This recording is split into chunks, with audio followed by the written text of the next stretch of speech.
is how is to remove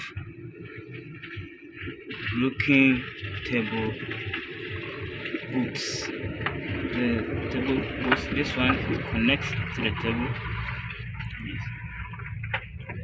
This one is connected to the table, but it feeds water inside of this, so it has been broken. And this is how you remove it.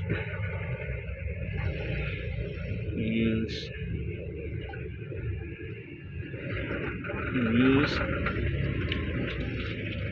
boots.